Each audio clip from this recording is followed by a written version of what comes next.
Assalamu alaikum, students of class 8. I am your assistant teacher, Mrs. Fazil Salim.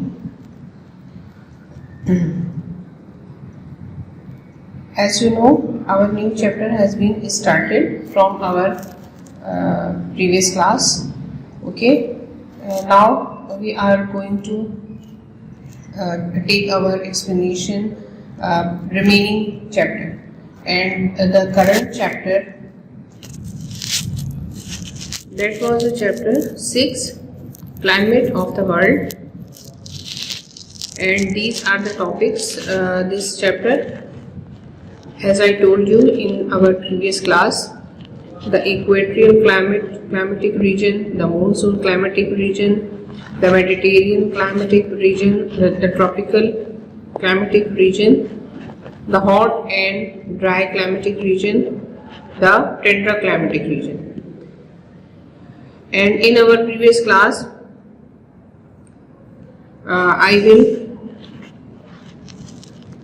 the first topic, the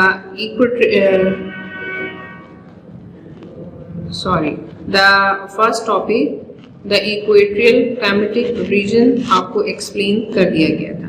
ठीक है, I had explained you this topic in detail. I hope कि आप लोगों को अच्छी तरह से understand हो गया होगा. Now our next topic is the monsoon climatic region.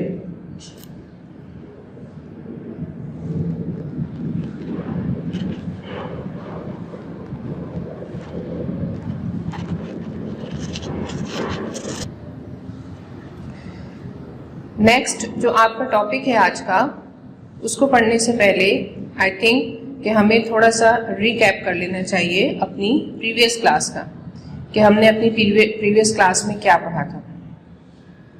तो प्रीवियस क्लास में आपने ये पढ़ा था कि क्लाइमेट और वेदर में क्या फ़र्क होता है, मैंने आपको बताया था. और आपको ये बताया था कि इस चैप्टर में हम क्या चीज़ डिस्कस करेंगे. तो ये चैप्टर जो है वो डिस्कस करेगा 6 क्लाइमेटिक रीजन, जो इस चैप्टर के स्टार्ट में मैंने आपको इसके सारे टॉपिक्स बताए हैं. ये 6 क्लाइमेटिक रीजन्स हैं जिनके बारे में हम बारी बारी पढ़ेंगे, और हम ये भी पढ़ेंगे कि इंसानों पर, जो इस प्लैनेट पर यानी ज़मीन पर जो लोग रहते हैं, उन पर इसके क्या इफ़ेक्ट्स होते हैं. ठीक है, और उसके बाद ब्रीफली मैं आपको बताऊंगी कि इसमें आपको बताया था कि प्रीवियस क्लासेस में आप क्या पढ़कर आए हैं और इस क्लास में आपको क्या पढ़ना है. और उसके बाद आपको थोड़ा सा क्लाइमेट के बारे में बताया गया था. इसमें वेदर का टॉपिक नहीं था, लेकिन क्लाइमेट और वेदर के जो डिफरेंस है वो बताना आपको ज़रूरी था. जो मैंने आपको बताया कि क्लाइमेट जो है वो एक परमानेंट टाइम पीरियड होता है किसी भी मौसम का, लेकिन वेदर जो है वो एक परमानेंट टाइम पीरियड नहीं होता है, बल्कि टाइम टू टाइम चेंज होता रहता है. आज गर्मी ज़्यादा है तो कल गर्मी कम है, आज हवा चल रही है, आज हवा बंद है, आज सर्दी कम है, आज सर्दी ज़्यादा है. तो इस तरह के टाइम टू टाइम और आर टू आर जो चेंज होता रहता है वो वेदर होता है. और जो फिक्स टाइमिंग के साथ होता है, यानी कि ये 4 महीने सर्दी के हैं, ये 4 महीने गर्मी के हैं, ये क्लाइमेट होता है. ठीक है, और इसके जो भी क्लाइमेट होता है उसके बहुत से इफ़ेक्ट्स होते हैं उस इलाके में रहने वाले इंसानों पे, जानवरों पे, और जो एग्रीकल्चर होता है उस पे इसके असरात होते हैं. अब वो क्या असरात होते हैं ये आप बारी बारी इसमें पढ़ रहे हैं. तो इक्वेटोरियल जो क्लाइमेटिक रीजन्स हैं, जो इलाके हैं, उनमें इसके क्या असरात होते हैं, ये सारा कुछ आपने डिटेल में पढ़ लिया था. इनकी हेडिंग्स जो हमने पढ़ी थी, हमने क्लाइमेट पढ़ा था, उसके बाद हमने फ्लोरा पढ़ा था कि फ्लोरा का क्या मतलब है, वेजिटेशन और प्लांट्स, उसके ऊपर क्या असर होता है, इसका क्या इफेक्ट्स होते हैं. उसके बाद हमने पढ़ा था फौना का क्या मतलब होता है, एनिमल लाइफ. तो इन इलाकों में जो इक्वेटोरियल क्लाइमेटिक रीजन है, तो इन रीजन्स में एनिमल की लाइफ कैसी होती है और कौन कौन से एनिमल्स होते हैं, हमने ये पढ़ा था. उसके बाद हमने पढ़ा था एग्रीकल्चर यानी कि जो हम अनाज उगाते हैं, जो खेती बाड़ी करते हैं, इन रीजन्स में, इन इलाकों में जो इक्वेटोरियल होते हैं, वहाँ पे एग्रीकल्चर के ऊपर इसका क्या इफेक्ट होता है. ये सब हमने पढ़ा था हमारी प्रीवियस क्लास में।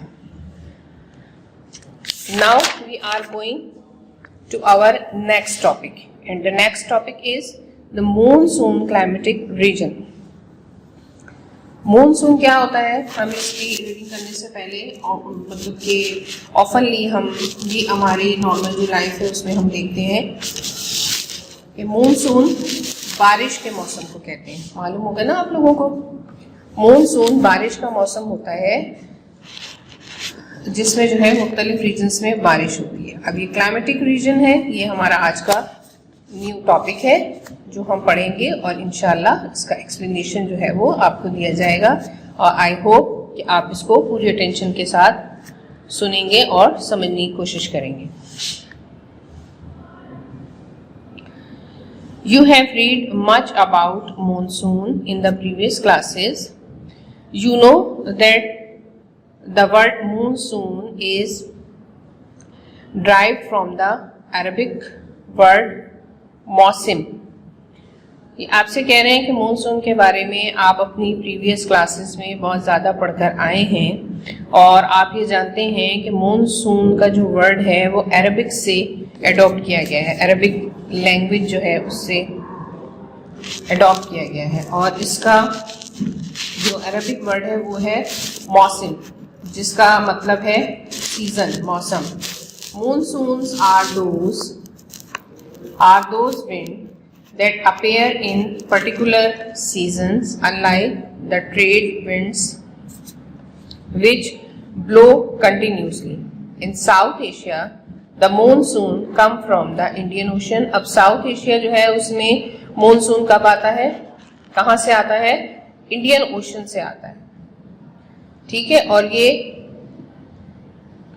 एक पर्टिकुलर यानी कि खास तौर पे चलने वाली हवाएं होती हैं जिनसे ये मौसम बनता है और साउथ एशिया में ये इंडियन ओशन से आता है और समर में आता है, गर्मियों में आता है। But similar winds blowing in other regions of the world come in from other seas and oceans. और दुनिया के जो बाकी दूसरे इसी तरह से जो दूसरे रीजन्स हैं उनमें दूसरे समंदरों और ओशंस से ये हवाएं ये आती हैं। For instance some parts of South America receive monsoon from the Atlantic Ocean. और साउथ अमेरिका के जो कुछ हिस्से हैं वहां पे अटलांटिक ओशन से ये हवाएं आती हैं। However the Indian Ocean provides monsoon to the most varied regions. Indian Ocean जो है वो बहुत से इलाकों को मॉनसून की हवाएं जो है वो प्रोवाइड करता है। In addition South Asia is also sends these rain carrying winds to Burma and other parts of the South East Asia and the northern tip of Africa. इसके अलावा साउथ एशिया से भी बहुत सी बारिश बरसाने वाली हवाएं जो हैं वो बर्मा से आती हैं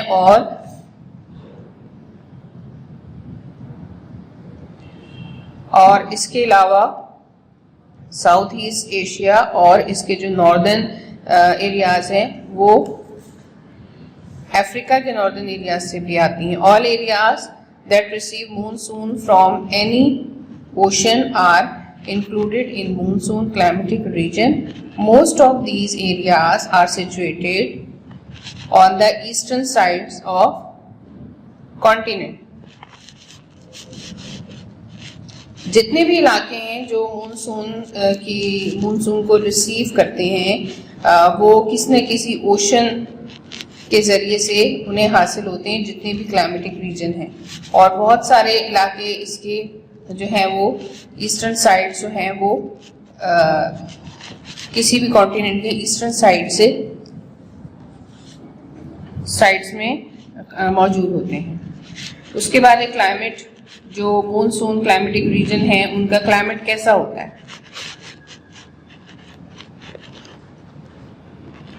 Since the monsoon areas are situated between 5 degree and 30 degree and both sides of the equator. अब यहाँ पे दोबारा इक्वेटर की बात आ गई है। आपको इक्वेटर को अपने जहन में रखते हुए इसको सुनना और समझना है कि मूनसून के वो एरियाज जो कहाँ पे सिचुएटेड हैं, इक्वेटर के सेंटर के करीब सिचुएटेड हैं, वहाँ पे 5 डिग्री और 30 डिग्री का जो है वो टेम्परेचर होता है। They have 2 major seasons. अब यहाँ पे 2 मेन मौसम होते हैं, हॉट और wet summer and dry mild winters. Equator की लाइन जो मैंने आपको प्रीवियस क्लास में बताई थी, उसके करीब करीब जो रीजन्स होते हैं, उसके करीब जो इलाके होते हैं, वहाँ पे 2 मौसम होते हैं। एक तो मतलब मेजर 2 मौसम होते हैं जो सबसे ज़्यादा कंसीडर किए जाते हैं। वो होते हैं हॉट वेट समर, यानी कि बहुत ज़्यादा गर्म, और वेट इसलिए कह रहे हैं कि उसमें नमी होती है या बारिश होती है, एंड ड्राई, और वो ड्राई मिल्ड विंटर, और बहुत खुश्क और दरमियाने दर्जे की सर्दी होती है, यानी बहुत ज़्यादा सर्दी नहीं होती लेकिन वो ड्राई होता है, बहुत खुश्क हवाएं चलती हैं। जैसे नाउ डेज आप देख रहे हैं जो मौसम हमारे यहाँ है, कराची में आपने देखा है कि सर्दी इतनी ज़्यादा नहीं होती लेकिन ड्राइनेस बहुत ज़्यादा होती है। Rain falls in the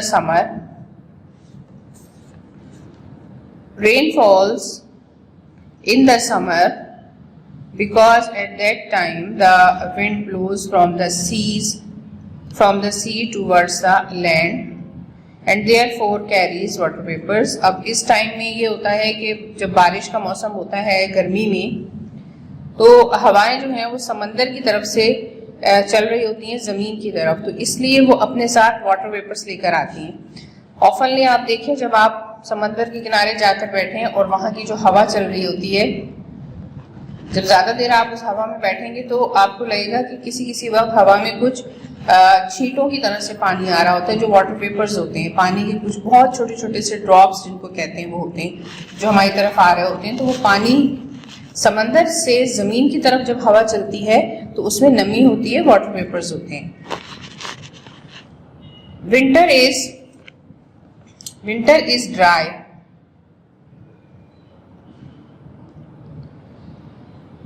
Winter is dry because the wind blows from the land towards the sea and therefore does not carry any water vapor। आप इसका रीजन देखें, जो आजकल हमारे यहाँ हवा खुश्क है उसकी वजह यह है कि जब गर्मी का मौसम होता है तो उसमें समंदर की तरफ से खुश्की की तरफ, जमीन की तरफ हवा चलती है, और जब सर्दी आती है तो हवा का रुख चेंज हो जाता है और जमीन से समंदर की तरफ हवा चलती है।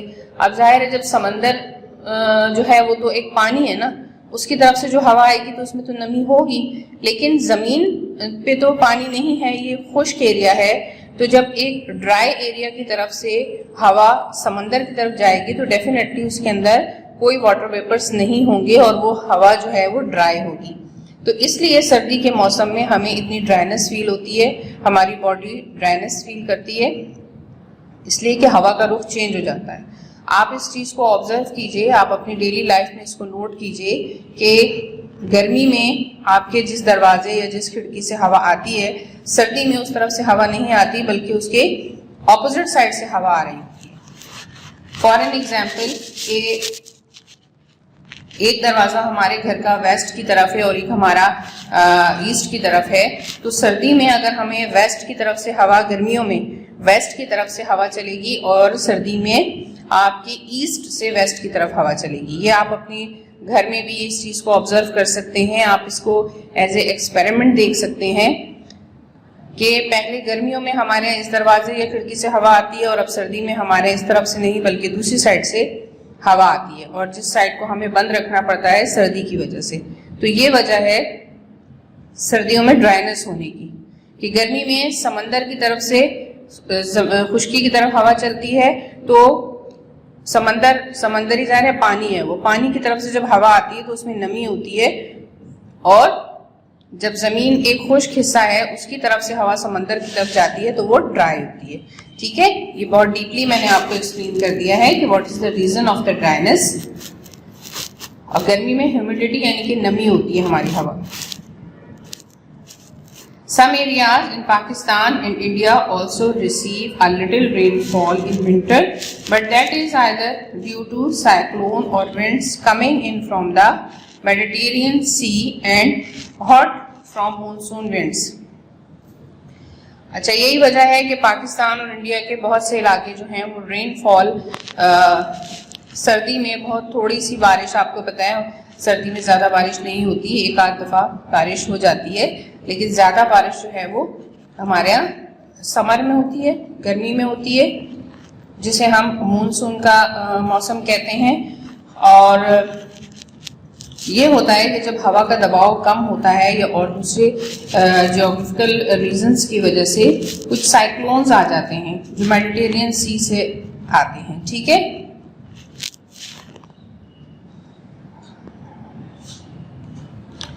so our next topic is flora। अब इस क्लाइमेटिक रीजन में फ्लोरा जो है वो किस तरह से इफेक्ट होता है या इसकी क्या इफेक्ट्स हैं ये हम पढ़ेंगे। Trees in the region shed leaves in the winter when sunlight and heat are limited. Some areas in the region that receive as much as 20,000 millimeter rainfall, such as Bangladesh and the Himalayas, have dense forests of coniferous trees such as pine, but these forests are also threatened now. Other areas in the region consist of plains where there are several other species of trees, mostly planted by people for fruit or timber. अब यहाँ पे आपको बता रहे हैं कि जो winter होता है, विंटर के बाद आपको पता है ऑटम का सीजन आता है, तो उसमें क्या होता है कि पत्ते गिरना शुरू हो जाते हैं और जब सनलाइट कम उनको मिलती है और उनको तपिश हीट जो है वो बहुत लिमिटेड हो जाती है तो उनके पत्ते गिरना शुरू हो जाते हैं। इस चीज़ को भी आप अपने सराउंडिंग में, अपने डेली लाइफ में आप ऑब्जर्व कर सकते हैं। आप अपने स्कूल में गिरने वाले पत्तों को देख सकते हैं कि किस मौसम में ये पत्ते गिर रहे हैं और इनकी क्या इनका रीज़न है।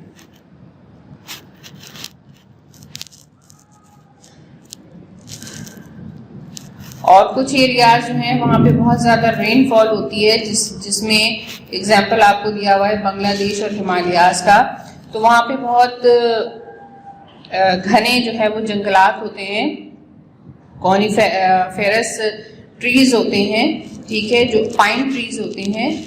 और ये ट्रीज जो है वो वहाँ के जो रहने वाले लोग होते हैं वो अपने प्लेन एरियाज में लगाते हैं ताकि उनसे कुछ स्पाइसेस उनको मिल सकें और इसके अलावा उनको लकड़ी भी इससे मिल सके, फ्रूट्स मिल सकें इससे, इसलिए वो ये वेजिटेशन करते हैं। उसके बाद है फौना। ठीक है, फौना आपको पता है एनिमल लाइफ को कहते हैं। Typical wild life of this region includes elephants, tigers, leopards and deer. Camels, donkeys, horses, cows, goats and sheep also live here as domesticated animals. इसमें आपको बता रहे हैं कि टिपिकल वाइल्ड लाइफ यानी एक रूटीन की जो वाइल्ड लाइफ है वो इन रीजन्स में पाई जाती है और इनमें मोस्टली जो एनिमल्स होते हैं वो elephant, tiger, leopard and deer आपको बता रहे हैं। ठीक है, कैमल और डोंकी जो है, हॉर्स, गॉड, ये सारे पेट एनिमल्स हैं जिनको लोग डोमेस्टिकेटेड करते हैं यानी इनको घरों में पालते हैं। ये पेट एनिमल्स कंसीडर किए जाते हैं।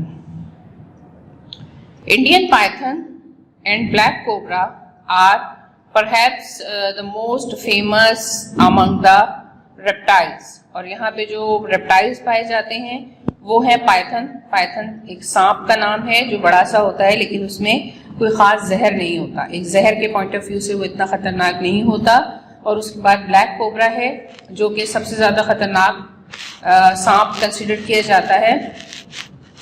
ये दो जो हैं यहाँ के बहुत ज्यादा फेमस रेप्टाइल जाने जाते हैं। While many different types of smaller animals are also find. और यहाँ पे बहुत से छोटी किस्म के जानवर भी पाए जाते हैं। A variety of birds also live here. जाहिर सी बात है कि जहाँ पे जंगल होगा, दरख्त और पौधे होंगे, वहाँ पे बर्ड्स का, परिंदों का होना एक लाजमी बात है। तो यहाँ पे बहुत से परिंदे भी पाए जाते हैं। In addition to the migratory birds that fly down to these areas from the cold polar regions during winter, और यहाँ पे वो सारे परिंदे भी होते हैं जो कि उन इलाकों से माइग्रेट करके आए हुए होते हैं जहाँ बहुत ज़्यादा सर्दी होती है। ये ऐसा होता है कि जो बर्फानी इलाके होते हैं जहाँ पे बहुत ज़्यादा नाकाबिले बर्दाश्त सर्दी हो जाती है और जानवरों और परिंदों को अपनी खुराक हासिल करना भी मुश्किल हो जाता है, तो वो परिंदे वहाँ से माइग्रेट करके, यानी कि उस जगह को छोड़ के उन इलाकों में आ जाते हैं जहाँ पे सर्दी कम होती है या एटलीस्ट बर्फबारी नहीं होती। तो वो इन इलाकों में आके अपना विंटर जो है वो स्पेंड करते हैं और जब मौसम नॉर्मल होता है तो वो अपने इलाकों में वापस चले जाते हैं। अच्छा, such birds include the famous हॉबरा which is now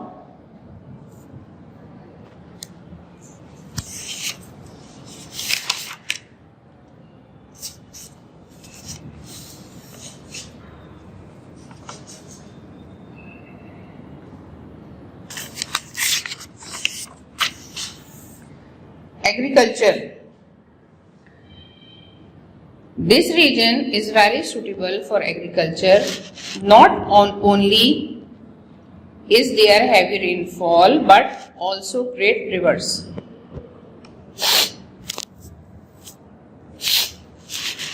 Like the Indus, Ganges, heavy rain, Brahmaputra and their tributaries flow through these areas. Of course, these rivers are also formed due to the rainfall in the mountains.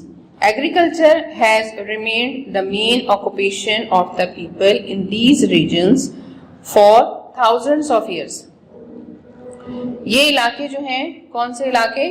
Monsoon climatic reason बहुत suitable होते हैं, यानी कि बहुत मुनासिब होते हैं agriculture के लिए, खेती बाड़ी करने के लिए, अनाज उगाने के लिए, फसलें उगाने के लिए।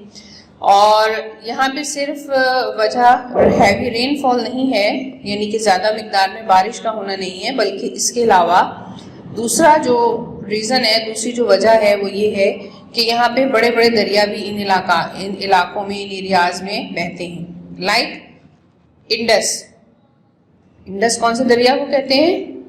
जी हाँ, दरियाए सिंध को कहते हैं, जो कि पाकिस्तान में है।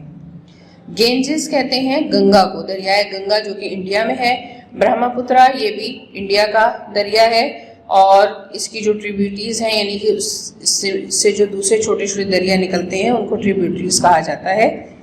तो ये सारे जो है इन इलाकों में बहते हैं। ये भी एक बड़ा रीज़न है कि यहाँ पे एग्रीकल्चर अच्छा होता है। उसके बाद ऑफ कोर्स ये रिवर्स जो हैं वो क्यों बनते हैं? ये रिवर्स बनते हैं रेनफॉल की वजह से, यानी कि जब पहाड़ों पे बारिश होती है और बर्फ पिघलती है और वो पानी सारा बह के नीचे की तरफ आता है तो वो दरिया की शक्ल इख्तियार कर लेता है। एग्रीकल्चर जो है वो वहाँ के इन इलाकों में रहने वाले हजारों लोगों का ऑक्यूपेशन है, यानी कि पेशा है। पेशा यानी कि वो काम जो इंसान अपनी ज़रूरियात ज़िंदगी को पूरा करने के लिए, पैसा कमाने के लिए इख्तियार करता है, उसको ऑक्यूपेशन या पेशा कहते हैं।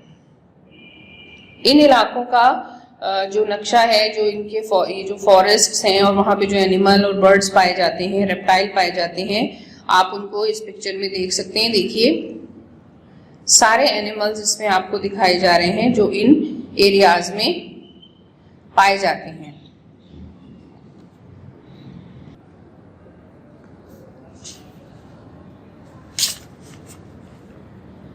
Major crops are rice, jute, sugar cane, cotton, oil seeds and pulses. यहाँ की जो मेजर यानी सबसे ज्यादा पैदा होने वाली जो फसलें हैं उनमें जो क्रॉप्स हैं उनमें है राइस यानी कि चावल, और जूट, शुगर कैन, कॉटन, ये सारी वो फसलें हैं जो यहाँ पे ज्यादा मिकदार में होती हैं।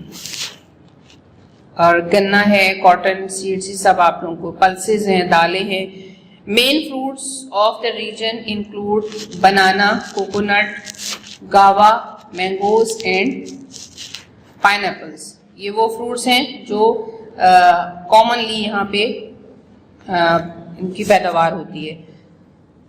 Now the last topic of this region is minerals. These areas are rich in mineral resources. The main minerals found here include silver, iron, lead, rock, salt, coal, tin and mica.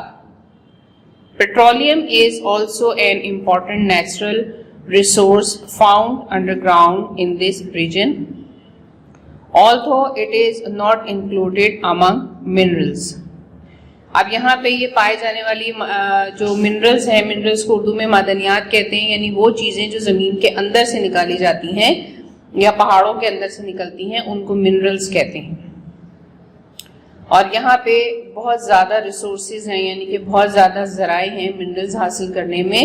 और जो main minerals हैं उसमें बहुत सारी चीजें शामिल होती हैं, सिल्वर, गोल्ड और नमक और कोयला, ये सारी चीजें जो है यहाँ पे पाई जाती हैं। इसके अलावा पेट्रोलियम भी एक बहुत इंपॉर्टेंट और नेचुरल रिसोर्स है जो इन इलाकों में अंडरग्राउंड यानी जमीन के नीचे पाई जाती है। ये यहाँ पे आपका ये वाला टॉपिक कंप्लीट हो जाता है, ठीक है। और biomass are animals and plant communities grouped together on the basis of similar habitats, usually areas that have similar climate and vegetation from a biome. A biome is just like a climatic region except that it is defined on the basis of animal and plant life instead of a climate alone. Our planet is usually divided into 12 biomass. ये biomass के बारे में आपको बता रहे हैं, इसकी detail इंशाल्लाह आपको अगली क्लास में मैं बताऊंगी। Now your time has been over. The class, today's class is going to end now. ठीक है, अगली क्लास में इंशाल्लाह आपको जो अगला हमारा टॉपिक है उसको एक्सप्लेन करेंगे और वो है द मेडिटेरियन क्लाइमेटिक रीजन। इसके बारे में हम पढ़ेंगे और इसको डिस्कस करेंगे। आज हमने पढ़ा है द मॉनसून क्लाइमेटिक रीजन, ठीक है, और इसके टॉपिक हमने पढ़े हैं climate, flora, fauna, agriculture and minerals. I hope कि आप लोगों को सब समझ में आ गया होगा और आप लोग इसको खुद भी स्टडी करेंगे और इसे पढ़ेंगे और समझने की कोशिश करेंगे, ठीक है। आप इसको खुद भी पढ़ें और समझने की कोशिश करें, और कोई भी चीज़ आपको समझ में नहीं आती है तो आप मुझसे पूछ सकते हैं, कोई भी आपको प्रॉब्लम हो। तो यहाँ पे हम जो इसके टोटल 6 रीजन्स जो हमारी हेडिंग में शामिल हैं उसमें से हमने 2 टॉपिक्स जो हैं वो इक्वेट्रियल क्लाइमेटिक रीजन को हमने पढ़ लिया और उसके बाद द मॉनसून क्लाइमेटिक रीजन को हमने पढ़ लिया और उसको अंडरस्टैंड कर लिया, ठीक है। इंशाल्लाह हमारा 3rd जो टॉपिक होगा हमारी नेक्स्ट क्लास में वो द मेडिटेरियन क्लाइमेटिक रीजन होगा। इसको हम इंशाल्लाह पढ़ेंगे और समझने की कोशिश करेंगे। यहाँ आप देखिए इस पिक्चर में आपको राइस ग्रोन होना दिखा रहे हैं आपको। बांग्लादेश में ये चावल की फसल है जो ग्रो की जा रही है because of its climate and availability of water, यानी चावल ऐसे इलाके में उगाए जाते हैं जहाँ पे पानी बहुत ज़्यादा मिकदार में होता है, तो इसके लिए बांग्लादेश की ज़मीन जो है वो सूटेबल है। तो यहाँ पे ये राइस की कल्टीवेशन हो रही है, राइट? ओके, नाउ अल्लाह हाफिज एंड टेक केयर।